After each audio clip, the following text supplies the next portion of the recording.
finances for everything. Yeah. That's exactly what it is for your waistline. Like, it's just, if every time you see that marshmallow, you freaking eat it. Yeah. Well, you know what? It is what it is. Like, you're, yes, you go into a grocery store and, oh, it's right there. It's not my fault. It's right there. Well, nobody's forcing it in your mouth. Like, just dealing gratification. That's what it is. That's a good example, the grocery store. And you're the one that pointed it out once. We were shopping.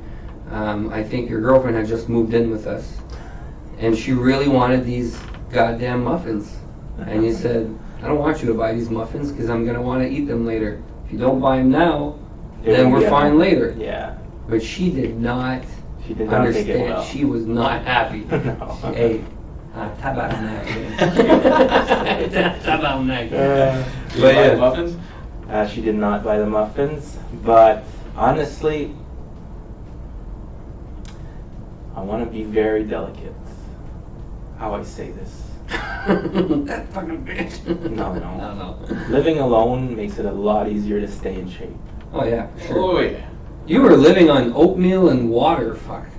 Well, no. And powdered milk. Yeah, because when I moved in with you. And yeah, of course. Beer, water, powdered milk, and oatmeal is what you had. And then I showed up with crab dinner, and I did not hear the end of that. I would do my meal prep Sunday night, chicken, sweet potatoes, and rice, and then pack that in, and then that's all you eat for the week. But when you live with somebody, it's like, oh fuck, I want to make her a nice dinner. Yeah. Yeah, she wants to make me. Sometimes she wants a nice dinner. Yeah. At a different time that you want the nice dinner. Yeah. So instead of having one nice dinner a week, you have 2 nice dinners per week, right? Oh yeah. And it seems like it's skyrockets really quickly. Oh yeah, it does for sure. Yeah, especially when your girlfriend's vegetarian. I can't buy my 12-pack of boneless chicken and cook that and have that for the rest of the week. I think that if I was vegetarian, I'd have a really tough time eating well. Because all the vegetarian stuff that I like is like cheese, High carbs. Bread. Yeah. Vegetable. That's I don't really. There's really good alternatives though. Yeah, I know, but like the deep fried cauliflowers. Yeah. Like the chicken wings. Yeah. They're deep fried. But you don't need to deep fry those. You can just like put them in egg. I know. Egg yolk and just like breadcrumbs and put them in the oven. I know. I tried baking them. It's not the same. Well, and I know where. I know. I'm not a friend, but I know a girl that went vegan, and within a year she gained like 30 pounds. She ate pasta all day because she didn't cook. Exactly. Right? Like, it's just if that's all you do. There are some vegan alternatives, but it's just. And it's expensive, man. Yeah. It's a freaking shock. Like the ultimate, the new pasta. No, the burgers there. Oh, Beyond Meat. Beyond Meat. Beyond Meat. $8 for 2 patties. I had them this week. They're really good. So they're starting to show very negative effects on health. Well, and that's really. They're like 90% margarine and processed soya oils and all the bad oils that you could. Farm Boy took them out of their store for like a month, and I was wondering why. But apparently, and I don't know why, but now they have to sell them cooked. They can't sell them uncooked. Oh, okay. So that probably because when it's not cooked, you can't keep them for as long. They probably spoil. So apparently, the stuff that they're making them with, it's extremely processed, and there's no meat. And apparently, they've really. Well, so their whole goal was to make it taste like meat, right? And the first time I had it was at the A&W, and I'm like, man, this is a good burger. Yeah. So I went and I'm like, you know what? I might start doing this just as an alternative. And then I get home and I just go on Google and try to figure out what the hell is in there. And I knew out of 30 ingredients, I knew like one thing. Like I couldn't tell you what's in that burger. And I'm like, well, it can't be better. I told my girlfriend it's not because it looks like a cock that it tastes like a cock. And I was referring to a dildo. Trying to compare meat to a dildo. Meat. But yeah, it's good. But if it's not good for you, then it's not. Yeah, she found it funny actually. Most of the time she laughs. She's still eating. She's still eating. It's not because it looks like a dick that it don't taste like a dick. But anyways, so let's get another delayed gratification. Yeah. So, anyways, well, that's pretty much it about delayed gratification. It's important. It's they looked at IQ. They looked at these other metrics. and they tried to see if any of them was a good indicator of future success. And these kids were doing better in school than the higher IQ ones. Yeah, and the Marshmallow test seems to be the best indicator of future success. So it applies to everything. Compared to what? Compared to IQ tests, compared to physical ability, compared to anything else. Yeah. The delayed gratification, like, take care of what's important now, and then later you can, relax. Is this some ASMR stuff going on? It's like, you hear that? In your left ear? Yeah, it's head bob. Is it bothering you? No, it's just weird. Yeah, so that's Let me change the track. No, it's okay. I like it. Got that, see? I like it. Okay, so another interesting thing, an interesting story right after the Marshmallow one in that chapter, Biondi and optimism. Biondi was the Olympian, favored to beat the record of 7 gold medals. So they expected him to crush a competition. First, I guess, what was he, like a runner? A swimmer. So he was supposed to win all the races, but he lost the first one, 3rd place. And then people started doubting him and say, he's not going to win. But surely enough, the next races he won all golds, 5 in a row. But because one of his coaches said that his test on optimism, he scored higher than all the other athletes when he tested him. So he knew that even a defeat would not crush him. He would still go in and perform as well as he should have in the first race. Yeah. So I found that was really interesting, the optimism. Success and optimism. When I think about my path in life, I really think that my optimism is one of my main powers. Yeah, you're annoying with it too. Yeah, I know a lot of people saying, okay, well, we can make it work this way, or that's not that bad. And I read somewhere that optimistic people are wrong more often than negative people, but they tend to do a bit better in life because at least they try, right? And I have so many instances in my life where I'd be up against somebody else for something, and just keep pushing. Like eventually something will change. That the groundwork will, be variable in some way, if you give it enough time, and then you'll find a way to win. But if you're up against somebody who's like, well, this isn't going to work, I'm just not even going to try, then you'll win, So I found that was very interesting, the differences between optimistic people and negative people. And it happens with, so I have a friend of mine that does some buildings. He frames metal buildings. Okay. And there's a lot of stuff that he bids on almost everything, crazy bids. And he charges a lot of money, more than most people, but he bids on all of them. And once in a while, he's the only one that bids, right? Just because he's going at it every single time, and then bang. Yeah. That doesn't always work though. Because I used to use that tactic in bars with girls, and they would still leave alone. So we nicknamed Chris Shotgun Chris. We had a friend that was Sniper Yan. Machine Gun Yan. Machine Gun? Yeah.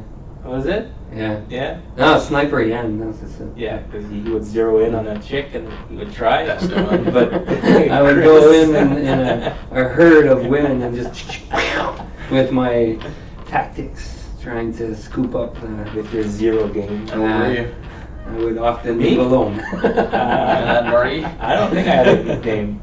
Marty was a landmine. Landmine Marty. He would just stand there, girls would step over him and get all of them. Cool. I like that. I just came up with that one. Landmine Marty. This is a win, so we'll move on to the next subject. So let's talk fun today. Let's talk about the next topic, emotional differences between men and women and their upbringing. So he starts off that chapter, I believe it's chapter number 8, or no, 9, right? What? It's intimate enemies, number 9. Can I just say something first about chapter 8? Yeah. Something real quick. The soldiers in Vietnam. Yeah. Fighting the Viet Cong. Yeah. Did you get to that point? No. So they were in the trench shooting at each other. The States, USA and Viet Cong. And all of a sudden these I think he said 5 or 6 monks, just started walking across the field very slowly, not even looking left or right, just walking, bullets zooming back past them. And then they just stopped shooting because obviously these monks are walking. It's like, what's going on? So when they finished walking through the field, people weren't even interested in fighting anymore. They just stopped for that entire day. But he also says that it might just be a story more than fact, but still really cool. Well, there's a story of the burning monk. not the burning monk, of the drunk guy in the subway in Japan. Yeah. Right? So drunk guy is like being all rowdy, he's like physical with everybody, and like there was this Aikido champion or black belt, which is a martial art. Yeah. He, got ready to drop this guy, but he remembered in his head, if you create or escalate a violent conflict, you've already lost. Mm-hmm. You're no longer in touch with where you should be. Mm-hmm. So you should not go and be aggressive.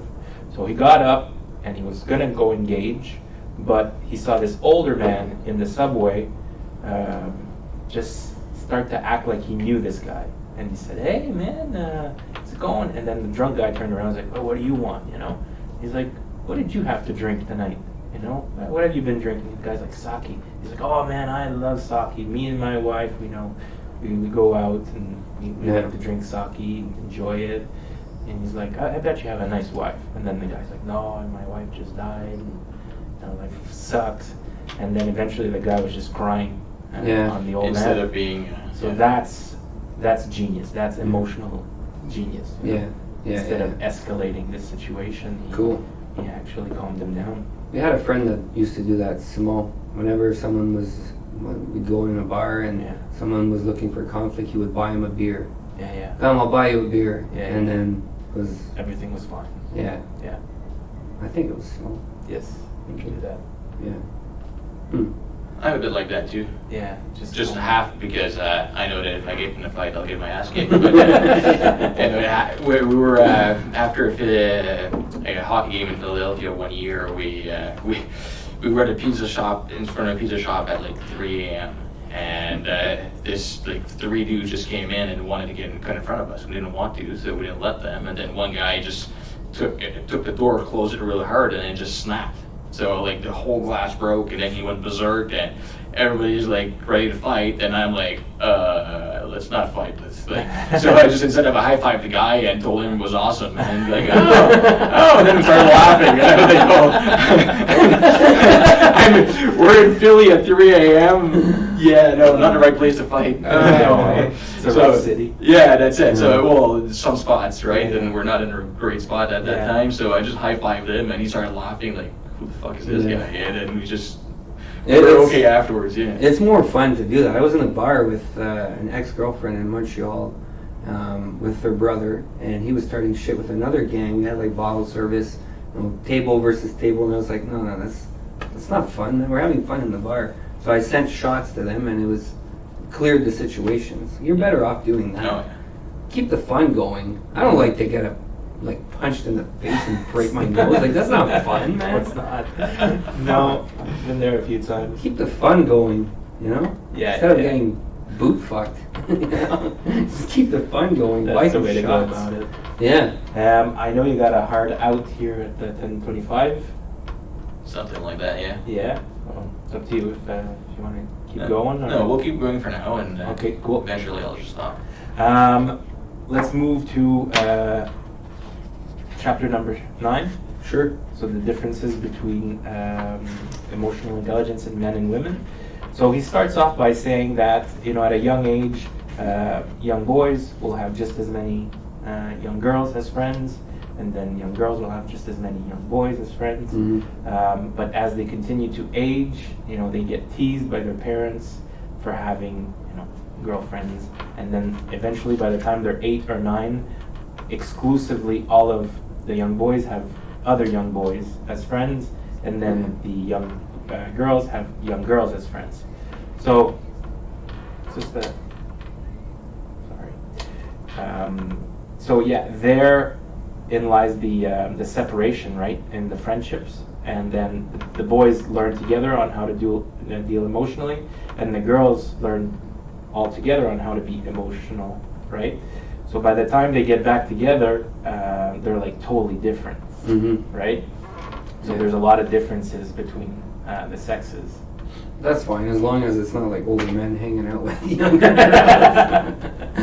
Yeah, no, girls are more in tune with their emotions, that's for sure. It's no secret, we all know that. Yeah. And then guys that are more in tune with their emotions, well, they might as well be girls. No, but like the cool part about being a guy is like, no, you can't show your emotions. Yeah. Right? Yeah. Like it's not. Everybody knows it's not really the right thing to do. Yeah. But you see it in movies. You see it everywhere, or you see like you're in the middle of 15 guys at hockey and you get checked and you start crying. That won't go well for you, right? No. So you're kind of taught to suppress those emotions. Yeah, Well, girls is hide the your opposite. emotions, yeah. Yeah. They well, Daniel Goleman calls it stonewallers in this book. So you become a wall of stone, straight face. You don't show your emotions, and like, yeah, I can definitely see myself in that. I think that's society's expectations, like Yeah. Cedrick Yeah. is pointing out, right? Yeah. When girls start crying, oh, Can you what's imagine if you started crying if you get checked in hockey?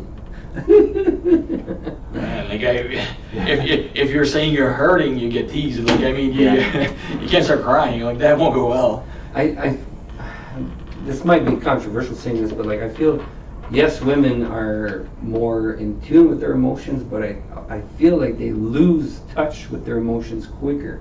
Look at women in sports, how they fucking lose it. They lose it compared to men, I find. When they watch lose.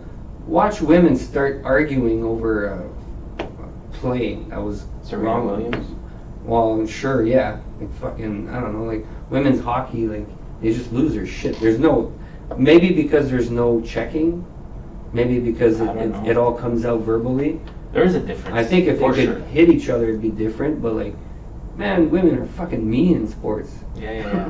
I wish they could mic them up, hear what they're That'd saying. That'd be Fucking bitch. that would be interesting. Yeah, that's how I feel. I don't know if it's a fact. So he gives this little exercise there about how to deal with relationships, marriage. This exercise of like sitting down and talking to your spouse, and then having your spouse repeat what you just said, and making sure she understands clearly. Yeah. And then her expressing her issues and you repeating to them. Yeah. At one point, your heart rate will probably go up, and at that time, you should probably step away from each other for 10 minutes, because your response is going to be adrenaline flooded. Sure. What was the... flooding. Flooding. Flooding. And your response will not be level-headed. Yeah. I'm sure you guys have experienced being fucking pissed off at somebody for like a little while, and then you're like, this fucking guy.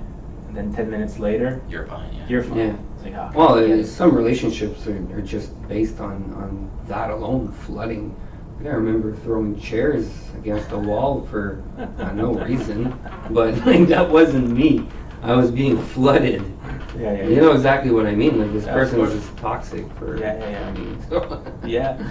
And then you stepped away for a bit, things calm down. Well, the problem too is sometimes you want to step away, but the other person doesn't want you to step away, Yeah. right? Claims. No, we're doing this now. Well, Yeah. it's not going to work if we're doing it now. Yeah, Give me yeah, a few minutes and we'll calm down.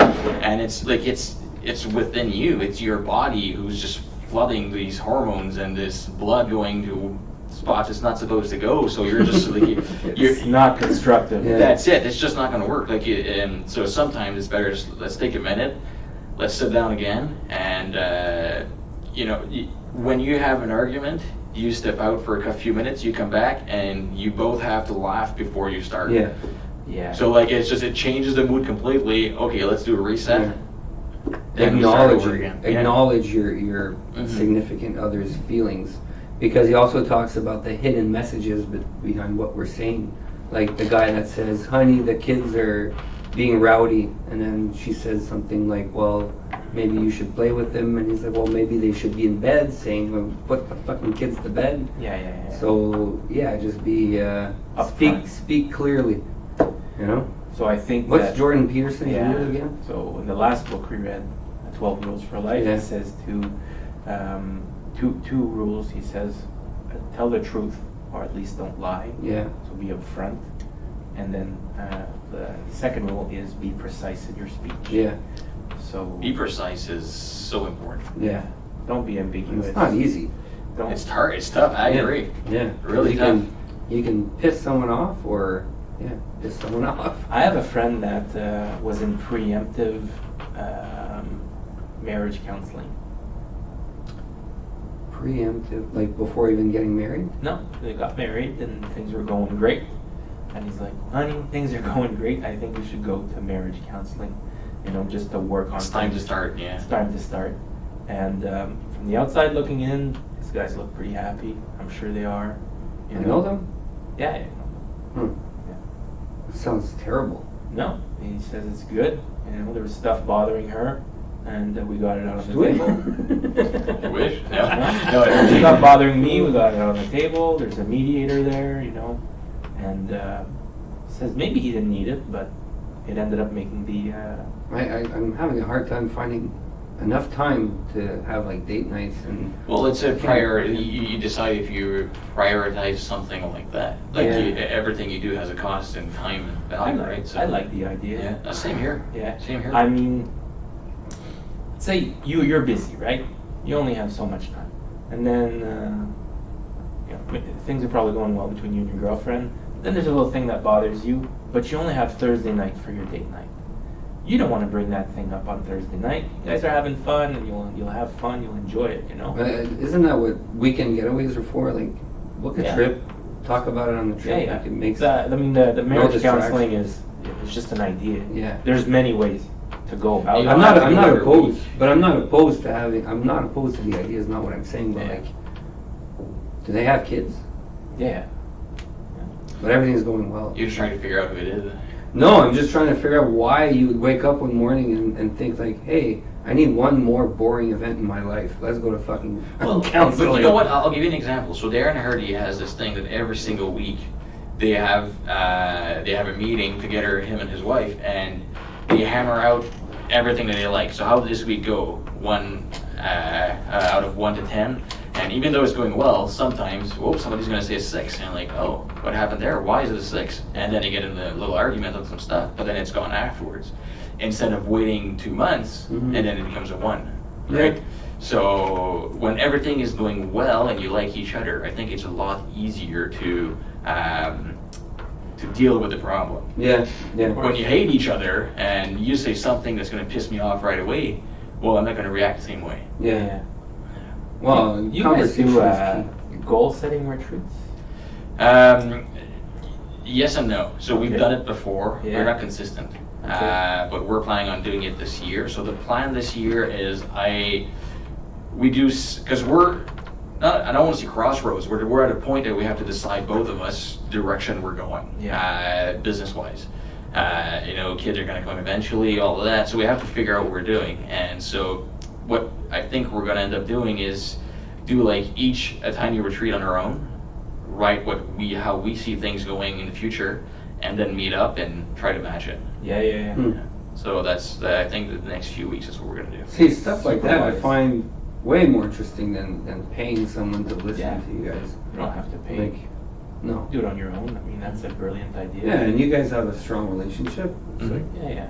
stuff like that's awesome. On that note, I got to run. C'est bon. Yes. I think All right. we're gonna Might wrap as it well up with wrap it up. Well, let's just touch on the leading with emotion. Sure. This is chapter number 10. Well, hold on a second. Yeah, we're not doing chapter 10 this week. No. Let's Okay, start let's- with that next week. Proactive. Fuck it. See if anybody's commenting today. No, but thanks for watching, whoever you are. I don't know who's there. Say hi. Next week we will do. Let's break the rest into 2 parts. Yeah. So how many more chapters? Well, let's yeah. You wanna? Because every time we say we'll do this and Well, do you guys wanna finish the book or? Well, yeah, might as well. Two, yeah. Let's just do 2 parts. 2 more? Yeah. So, are you saying you want to do it in 2 parts or 1 part? Oh, well, There's about 100 pages left. I'm at chapter 12, so. Yes, like members. So, what do you want to do? 1 part? Let's just finish it.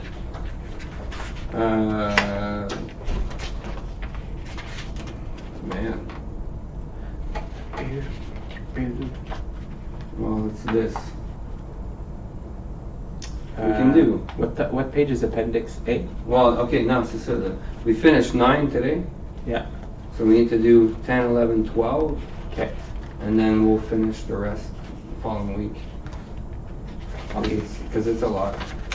10, 11, and 12. Yeah. Okay. 10, 11, and 12. Okay, so next week, 10, 11, and 12. Seba, anything else to add? No, it was just tough week to, Yeah, it was it was just a tough week to find time to read and take notes. But we got it done. yeah, crawling to the finish line. Anyways, How are you finding this book so far? I like it. It's just lack of time. Yeah. Any epiphanies so far in this book? No, just self-realization of, yeah. Anything that you're gonna change in your business, personal life? No, I don't think I need to. I don't feel like I need to. I really like Cedric's approach to Yeah. goal setting retreat Yeah. with the couple. Yeah. But I mean, they're both Business in the business world. I mean, my girlfriend and I, we talk openly about how we feel. And actually, this morning she said, "You seem like you're in a bad mood these past 2 weeks." I said, "No, I'm just stressed because I'm busy with work and Yeah. baby's coming along the way, and we're shopping for a house. It's a lot of things, going on." Yeah, for But sure. am I in a bad mood? I don't think so. I complain more. Like this morning, I took it out on the dog because he was just whining at the steps. And I said, "You shut up, Shut up, you dog. Shut up, dog." He's like, "Oh, you're so mean. It's not his fault." Well, maybe not, but I'm not gonna tell But you just to having- shut up. I find that just having those conversations Yeah. is probably a lot more than Yeah. the majority. Just don't bottle it up. Bottle it up. Just talk about it. Yeah, Yeah. And I feel like we're good at that. good. Yeah. Yeah. Good. Sounds Cool. good. We'll see you later. Ciao. Yeah. Okay, cool. Now we gotta work. We gotta work. Let's put Leading the with outro. emotions. I'm in a glass case of emotion. You remember That's that? Zoolander, right? No, it's Anchorman. Oh yeah. All right. Cool. Bye. We'll see you later.